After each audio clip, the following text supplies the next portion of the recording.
বন্ধুরা আমরা যখন ইউটিউবে কোনো ভিডিও আপলোড করি তারপরে তার যে ডিটেলসগুলো আমরা ফিল আপ করি, তো তারপরে সেখানে একটি অপশন দেখায় আলটারেট কন্টেন্ট। তো বন্ধুরা এই আলটারেট কন্টেন্টটা কি, এর কাজ কি, আর এটাকে ইয়েস করলে কিংবা নো করলে কি হয় কি না হয় সেটা সম্পর্কে আজকে এই ভিডিওতে বলবো। বন্ধুরা আমাদের আলটারেট অপশনে ক্লিক করার পরে দুটি অপশন শো হবে, একটা হচ্ছে ইয়েস, একটা হচ্ছে নো। যখন আমরা এআই দিয়ে কোনো ভিডিও তৈরি করব তখন আমরা ইয়েস সিলেক্ট করে ভিডিওটি আপলোড করব, আর যদি আমরা এআই এর ব্যবহার না করে আমাদের কোনো ভিডিও আপলোড করি তাহলে আমরা নো সিলেক্ট করব, ঠিক আছে? তো তোমরা এটা মাথায় রাখবে।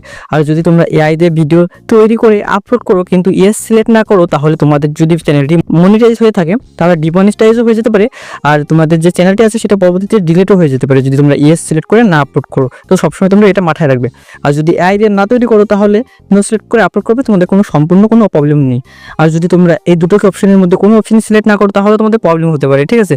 তো তোমরা যদি এআই দিয়ে সিলেক্ট করো তাহলে ইয়েস, আর যদি এআই দিয়ে না তৈরি করো তাহলে নো করবে, ঠিক আছে? তো আমি যেহেতু এআই দিয়ে ভিডিওটি তৈরি করিনি তার জন্য নো সিলেক্ট করবো, নো সিলেক্ট করে ব্যাকে এসে এখান থেকে সেভ করে দেবো। তো বন্ধুরা তোমরা অবশ্যই কমেন্ট করে জানাবে ভিডিওটা তোমাদের কেমন লাগলো। ভিডিওটা যদি ভালো লাগে তাহলে একটু লাইক করবে, আর এরকম ভিডিও দেখার জন্য এই চ্যানেলটিকে অবশ্যই সাবস্ক্রাইব করে রাখবে। তো bye bye, tata, Radhe Radhe.